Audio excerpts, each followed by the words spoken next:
Hey guys, Shadow here, and I've got a little special treat for you today. Hopefully this setup works okay. I'm sorry if it's loud. I'm in the basement and the washer's going. But I picked up a new toy month and like a week back. It was actually during the night that Jake Paul and Mike Tyson fought, if you can call it that. And I was up hunting with a buddy earlier in the day. And up where he lives, there's a pretty sweet hardware store that has firearms. And we stopped in, and they were doing their Black Friday sale, and they had some really good deals. And the one I got was this little break action 12 gauge. I don't know if you'll be able to read that, if it'll show up reversed or not. That's probably going to show up reversed. The American Tactical Nomad 12 gauge. 18.5-inch barrel. Obviously it folds in half. Single shot. And after taxes, I paid $108 for it. Here's the thing. When I got it home, I was handing it all around, like, ooh, look at this, look at this. This is the first gun I've gotten since I got my concealed carry permit as well. So it's like, I've had that permit for a while. So this was the first new toy that I've had in a while. But here's the thing. I'll try and line this up, see if you guys can see. Oh, you can actually see pretty well on that. You see where the sight bead is? I got it home, took a look, and the sight bead actually stuck through the barrel by a pretty good chunk, which is not good. And I figured for like target shot, it probably wouldn't be a big deal, but I go duck hunting. When I bought this, we were actually going pheasant hunting. We were looking at grouse, going grouse hunting earlier in the year too, and I've been really interested in some of the specialty ammo lately, like the mini shells and the rubber slugs and like the dragon's breath, and it was like, your sight shouldn't stick into the barrel. So I thought I'd do the right thing, and I called the store, and they pretty much told me tough luck. So I got a hold of American Tactical in, I want to say it's South Carolina. I don't remember off the top of my head. And I told them what was going on, and they got me the labeling, they got me the packaging, and I sent it on over. And I don't know what that was that just fell. And they had it for like almost 4 weeks, and I was like, it shouldn't take even if they're replacing a full barrel. I mean, it's a non-rifled shotgun barrel. It's a glorified pipe mounted with 3 screws, you know. And I emailed them just kind of asking what the update is. Like, I bought this gun and I haven't had it for a month. I want to shoot. And they kind of were snippy. It's here, you know, whatever.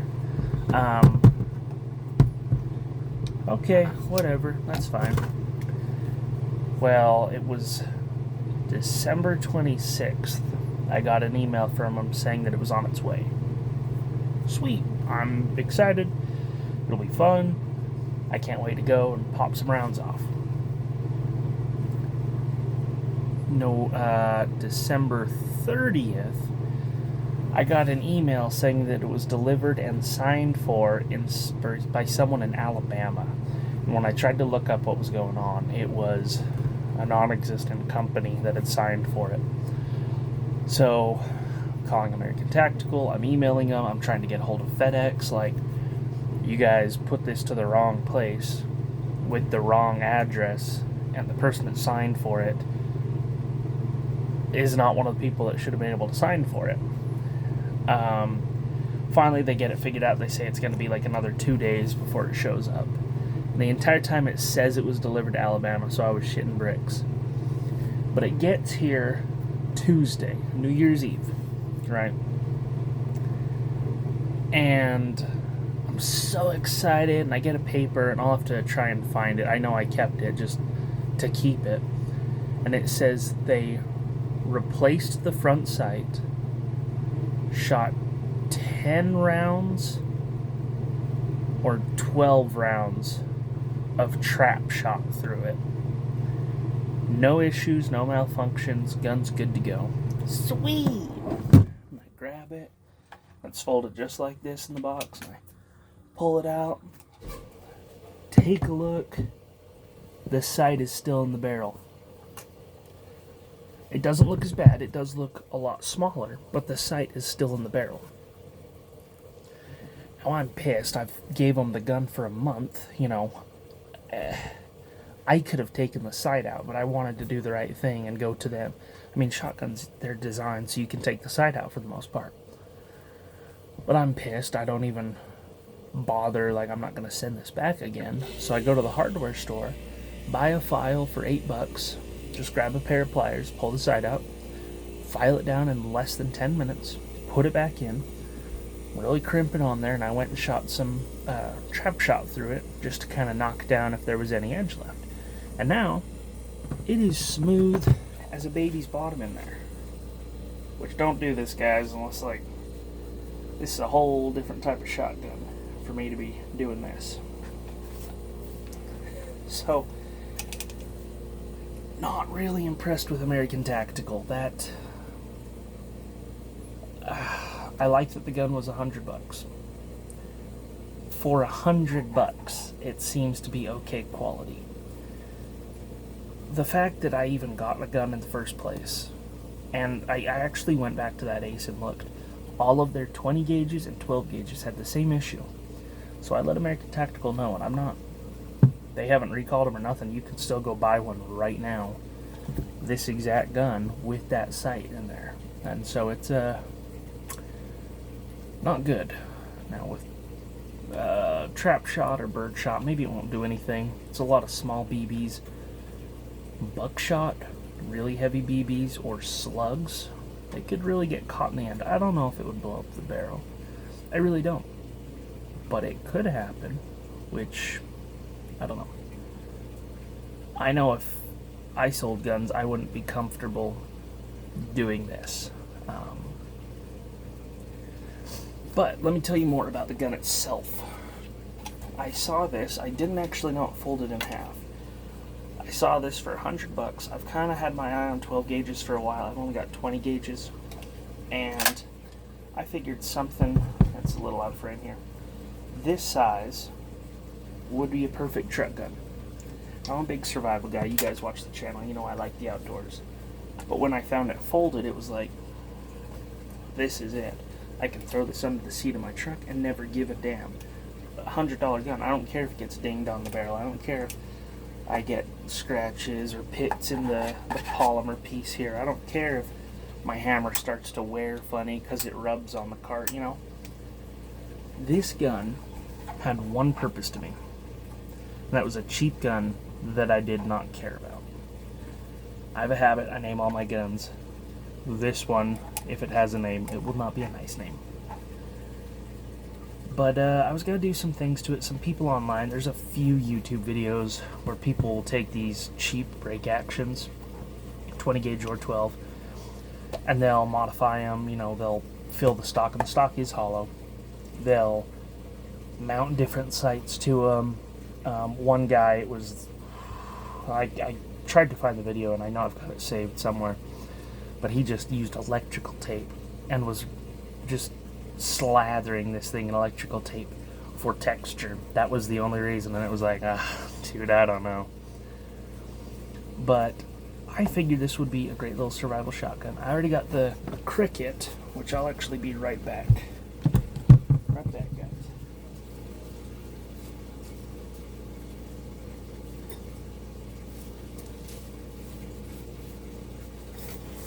This is one of my favorite guns of all time.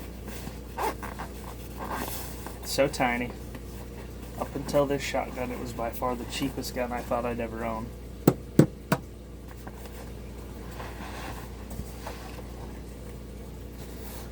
Whoa. And it's definitely probably been shot more than any other gun I have, with the exception of my Heritage revolver, which is a whole other thing. store it without the bolt. This is my first rifle. This is Keystone. I want to say it's Keystone Cricket, and they do a chipmunk. Oh, it even says right here. So I didn't know this until the other day. These single shots can take different ammo. So, little bolt action, little feeding ramp, right, and I got this cute little sleeve on there to hold all my stuff for it. But these can take long rifle, short rifle, and I want to say they can take just 22 longs. Don't quote me on that. They might actually be too long for the gun. I just don't know.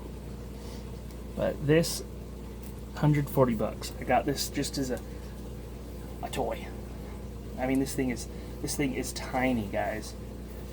But I actually got this for backpacking. I wanted to do some survival challenges when I got this, and I've had this for a few years now. Because this thing weighs nothing. I mean, that's, if I remember it, that's 18 rounds right there, and I'm not going to count them here. I lied, I'm going to count them here.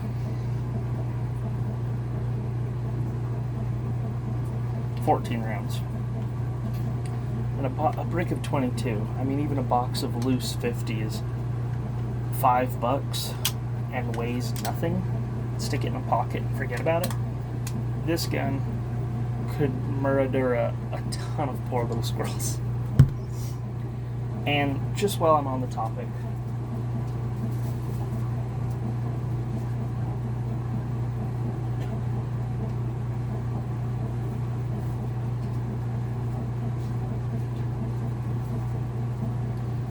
this wasn't meant to be a full wide video, but here we are.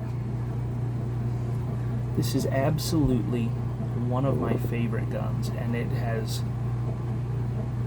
definitely had the most rounds put through it out of anything I own. Heritage Rough Rider 6-shot 22, and I also have the Magnum cylinder. I'm going to be very brief here because I'm kind of getting off topic a little bit. The difference between the Magnum and a standard 22, there's your standard 22, alright? There's your Magnum. Let's see if I can get those to, there we go. Magnum is higher, well, it's not usually a higher grain, but it is a heavier bullet. They make target, varmint, and they actually, I just saw the other day, they actually make a self-defense load. So I'll have to get some of that and do a little review for the channel, because I've been really getting into that before. That revolver, 150 bucks, give or take, is the perfect companion for when you're out riding or hiking or just having a fun day. Now, I've delved off topic here enough. This shotgun. Got it for one purpose. Survival, hunting, fun, truck gun that I don't care about. 12 gauge. Never shot. No, that's a lie. I've shot 12 gauge. Never owned the 12 gauge. 7.5 shot, a 2 3/4 inch shell. This can take up to 3-inch shells. It kicks like a mother. Now, it's a short barrel, light gun. The whole thing weighs less than 7 pounds, I think. And it is a rough gun to shoot. I'm gonna definitely throw a recoil pad on there. I might even open this up to put some weight in there, which, if you get these guys, I noticed I had a really weird, this little gap here between the butt plate and the actual stock piece. It was very narrow at the top and very wide at the bottom. These are just lag screws, very, very long, heavy machine screws. They weren't threaded properly. I had to take them out, reline up the butt plate and put it back in. Same thing with your sling point down here. It's just a lag screw piece, which I'm not super fond of, because a lot of people will put ammo or a fishing kit or bandages or something in the stock, which isn't a bad idea if you're going for multifunction. If you wanted to use this for hunting, I wouldn't like to take a gun out hunting that's got stuff in the butt plate that is not good to handle that abuse. And pulling these screws out all the time is going to cause issues. It's got to. You know, once a year maybe, not a big deal. But if you're pulling it apart like, I don't know, once a month or more often, I can see how you can really wear down where it's screwed into. You could really wear that down. So, this is the cheapest shell sock I could find. $6. Holds 5 shells. I don't mind it on this side. I had my family shooting it last night, and they were saying their arm couldn't grip it properly, like you're supposed to be relatively flush with the stock. I'll try and mime it. So that's what your arm's supposed to do. And that's what it's doing. When you have it on this side, for me, I'm a righty, I don't want the shells against my cheek. So for this, I don't mind kind of reaching out around. Now I just have these, again, these are just target shells. I just have them in there to stretch the sock. Eventually I am going to keep an assortment in here. Some, you know, I might do a slug or a rubber round. I might do some buckshot, some bird shot. They do make actual pouches that mount on there, but I imagine that would be even more bulky. It's had 15 rounds through it, so the hammer, the action's actually really smooth, like right out of the box. When you try and go slow, it seems sticky. But, I mean, and I just pinched my finger in there. That really hurts. The action's smooth. If you're not paying attention and you have your hand right here, the whole trigger guard comes back. And when you slap it up, it can pinch your finger, which is very annoying. The hammer is stiff. When I got it for the first 2 days, I didn't even shoot it till the 3rd day that I got it back. I just worked the hammer, and it is still very, very stiff. It's a very heavy trigger too. The way this is designed, I don't really feel comfortable going in there and trying to touch it up. There are some local gunsmiths. I might take it to them and see what they think, if it's even possible. I haven't target shot. We just shot out in the field just to shoot. It's a pretty solid thumper. So like I said, I'm going to get a recoil reducer here. I might add some weight inside. That's really, I gotta wait and see how bad it gets, because with this light target shot, if it's kicking my ass, slugs are really gonna hurt. But yeah, this is I'm not gonna lie, I kinda was leaning more self-defense-y with this. In the state of Utah, if you have your concealed permit, you can leave a rifle or long gun loaded in your vehicle. Now obviously it's a little different when you don't have an external safety. I know hammers, but something like this would be like, it'd be a nice self-defense gun. I don't know about that now. With mini shells, maybe. I'll have to get some. I'll have to make a video about them.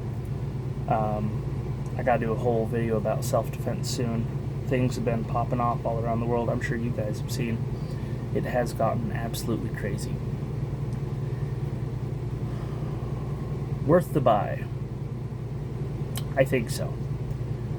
Just don't go into it expecting a great piece of American engineering.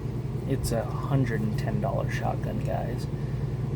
And it functions like a $20 pipe shotgun. It does the job. You know, maybe it's not half bad, honestly. But I'm not as impressed as I am with my $140 .22 rifle. I'm not as impressed as I am with my $100, and we paid maybe $125, $130 Not as impressed for my $130 revolver that's had easily 800 rounds through it. And I take it everywhere so much I'm actually building up rust on the barrel because it's outdoors so much. I'm not as impressed with this as any of my more expensive guns, which, I mean, they're more expensive for a reason. For an extra $120, you can get like a Stevens 301, I think, break action, and they have them in 20s or 12s, and I've shot both. I've shot the 20s and the 12s, and they are nice guns. They don't fold in half like this. They're full-size hunting shotguns. But yeah, bang for the buck. I would tell everyone who's really into survival or preparedness, go get one. Because that's just one more thing. And for how cheap it is,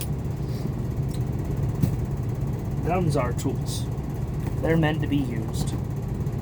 Some of them are meant to be abused. And this is one of those ones where I'm not going to feel bad if I beat the hell out of this thing. But also, if it's the end of the world, I'm not going to feel bad because this is a 12 gauge. And 12 gauge is very popular. It's good for hunting. Again, I haven't grouped it. You know. Just on paper, you can shoot small game, squirrel, rabbit, brown trout, porcupine. You can shoot birds, grouse, pheasant, turkey, duck. This should handle steel shot just fine. Goose. You can shoot medium to large game. You know, foxes, coyotes, small deer, buckshot. You can shoot large game, large deer, elk. I don't know about a moose. And I've heard a few stories of people going bear hunting with shotguns. I don't know if this would be my choice for that. And then something about a 12 gauge. Even if it's a single shot, I wouldn't want to be on the receiving end, if you're catching my drift here. Anyways, this should be the second video of the new year. I did one the other day that I filmed that one, then I filmed this one. This one I'm happy with. The moment I end it, I'm gonna go save it over to YouTube and schedule it for maybe, I don't know, Monday. I'm filming this on Saturday morning. The other one I filmed Thursday or Friday. I wasn't happy with it, so I'm gonna probably refilm that one after this one, but schedule it to come out before this one. So, anyways, guys, that's gonna do it. If you have any more questions about the gun, any of the other guns I've showed you, ooh, it still smells really strongly of gunpowder. Go ahead and ask them. I love to talk about this stuff. I'm not a gunsmith by any means. I'm not one of those guys that have pumped hundreds of thousands of dollars into ammo to blow it all away. I'm just an above average collector Joe who's got friends with big safes and who likes to experiment with cheap guns. But I'm going to leave it here. I have been streaming lately, so you can go check out my Twitch. That's linked on my channel. And I'll see you guys next time.